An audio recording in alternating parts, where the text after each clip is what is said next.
Good evening student.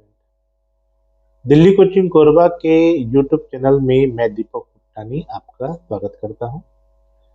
आज इस video को लाने का मेरा उद्देश्य ये है कि सीजीपीएससी परीक्षा में अब केवल 2 माह शेष रह गए हैं। ऐसे में विद्यार्थियों के दिमाग में अनेकों प्रश्न आ रहे हैं, वे पूछ भी रहे हैं। तो सभी प्रश्नों का उत्तर एक जगह पर देने के लिए इस वीडियो को मैंने बनाया है। सबसे पहले मैं नोटिफिकेशन के बारे में थोड़ी सी जानकारी दे दूं। नोटिफिकेशन के हिसाब से सीजीपीएससी प्रारंभिक परीक्षा 11 फरवरी 2024 में आयोजित होनी है और मेंस परीक्षा 13, 14, 15, 16 जून 2024 में आयोजित होनी है।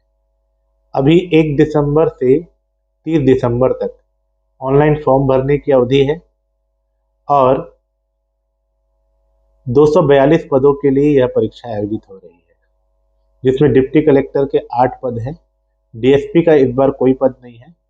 सबसे ज्यादा पद नायब तहसीलदार और सहकारिता विस्तार अधिकारी के हैं, जो 42, 40 और 44 है। तो अब बात करते हैं आपके सवालों की। तो जो सबसे पहला सवाल पूछा जा रहा है वो ये है कि मेरी तैयारी अभी हुई नहीं है, मेरा सिलेबस अभी खत्म नहीं हुआ है, मैं अभी अभी तैयारी शुरू किया हूँ। ऐसे में क्या मुझे एग्जाम में बैठना चाहिए? तो इसका उत्तर है कि बिल्कुल एग्जाम में बैठना चाहिए, क्योंकि सीजीपीएससी में अटेम्प्ट काउंट नहीं होता, आप कितने बार भी बैठ सकते हैं। तो ऐसे में आप परीक्षा में जब बैठते हैं तो परीक्षा का जो माहौल होता है, परीक्षा का जो प्रेशर होता है, उसे भी हैंडल करना सीखेंगे। उसके बाद आप जो कॉमन एरर होते हैं उस कॉमन एरर को भी समझ पाएंगे। परीक्षा के जो पैटर्न में बदलाव हो रहा है, नए प्रकार के प्रश्न आ रहे हैं, उसे समझ पाएंगे। टाइम मैनेजमेंट को सीख पाएंगे और ये बहुत बड़ा बेनिफिट है जो आप अगली परीक्षा में आपको मिलेगा। तो आप परीक्षा में जरूर बैठिए, भले ही उसके लिए आप अपने रणनीति में बदलाव मत कीजिए। आपकी रणनीति जैसे चल रही है वैसे चलने दीजिए। जब आप अगली बार परीक्षा में बैठेंगे जब आप सिलेबस खत्म कर चुके होंगे, तब आपके पास एक दूसरी रणनीति होगी जिसके अनुसार आप परीक्षा में बैठेंगे। लेकिन हर परीक्षा में बैठना जरूरी है।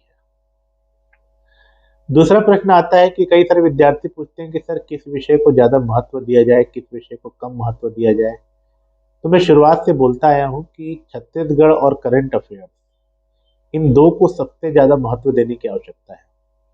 आप 2021 और 2022 के क्वेश्चन जो पूछे गए उसमें अलग अलग विषयों के क्वेश्चन देखिए, तो आपको पता चलेगा कि खाली करंट से 2021 और 2022 में 25 से 30 प्रश्न पूछे गए हैं, भारत का करंट और छत्तीसगढ़ का करंट। और दूसरा, छत्तीसगढ़ से भी 30 से 35 प्रश्न दोनों ही वर्षों में, 21 में भी और 22 में भी।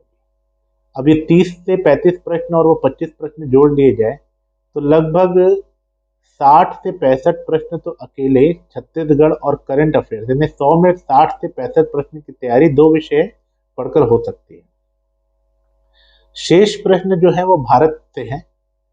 तो भारत का कोर्स इतना विस्तृत है कि आपको 1 साल पहले से तैयारी शुरू करनी होगी और बहुत गहराई से तैयारी शुरू करनी होगी, क्योंकि आजकल प्रश्न का पैटर्न बहुत ही गहरा गहरे सवाल पूछे जा रहे हैं, जिसमें आपको विस्तृत स्टडी की आवश्यकता होती है।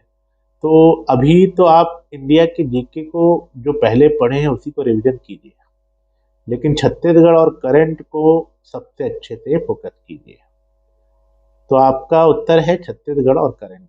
करंट में भारत और छत्तीसगढ़ दोनों का करंट शामिल होगा। अगला क्वेश्चन स्टूडेंट पूछते हैं कि सर जैसे सीजीपीएससी में आए दिन हर अगले साल प्रश्नों के पैटर्न बदल रहे हैं, नए प्रकार के प्रश्न पूछे जा रहे हैं, तो उस हिसाब से हमें कैसे तैयारी करनी चाहिए, अपने पढ़ने के तरीके में क्या बदलाव करना चाहिए।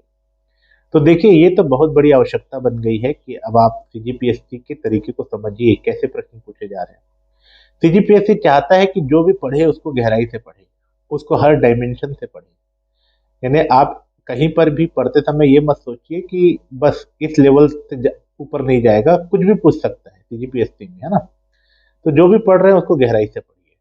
जैसे उदाहरण के तौर पर एक प्रश्न फ्लैश कर रहा होगा, वास्को डिगामा भारत आया, वह वास्को डी गामा कालीकट बंदरगाह पहुंचा, जेमोरिन नाम के शासक से मिला। उसके आगे भी पढ़िए, जानिए कि वह यहाँ कितने समय तक रहा, वह वापस पुर्तगाल कब लौटा, फिर वापस इंडिया कब आया, अब आया तो कितने लोगों के साथ आया, कंप्लीट डिटेल। यानी एज ए मेंस परीक्षा में जैसे आप राइटिंग करते हैं तो आपको पूरी कहानी पता होती है, वैसे ही आपको हर टॉपिक को पढ़ना है। ये एक दूसरा प्रश्न फ्लैश कर रहा होगा, सिंधु घाटी सभ्यता।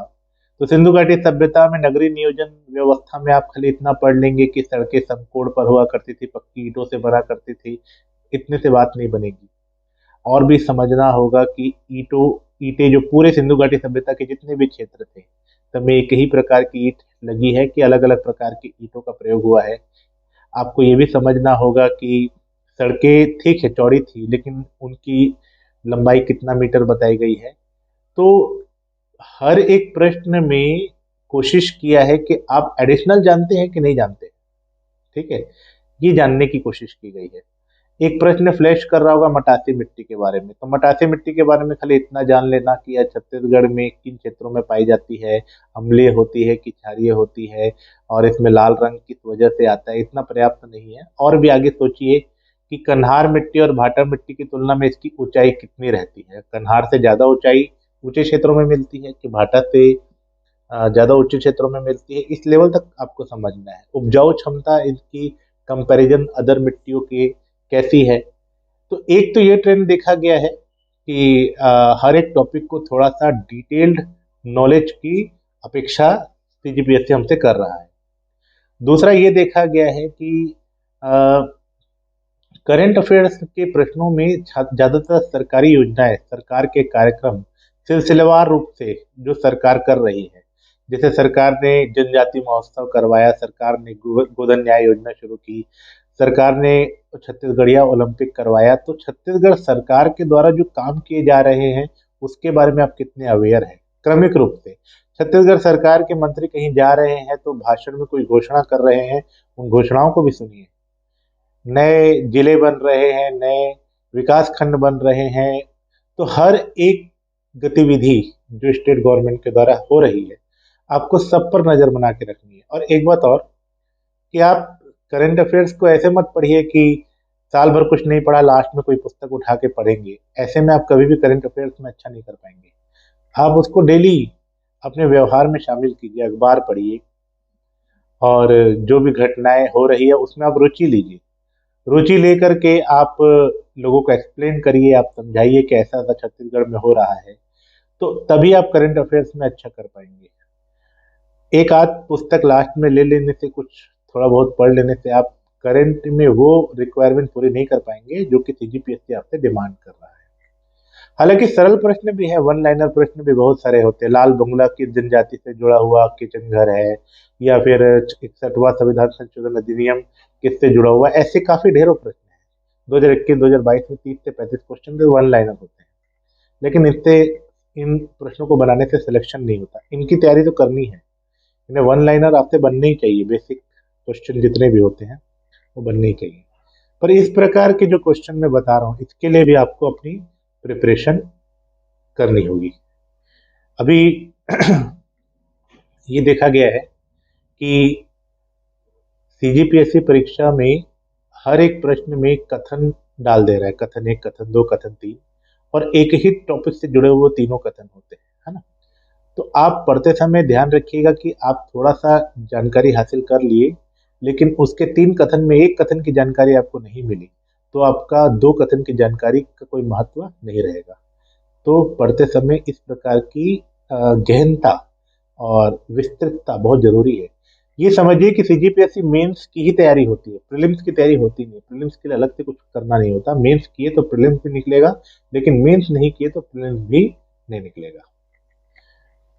अंतिम प्रश्न ये है कि कई स्टूडेंट पूछ रहे हैं कि सर अब 60 दिन बच गए, तो अब यहाँ से कौन कौन से कैसे तैयारी की जाए।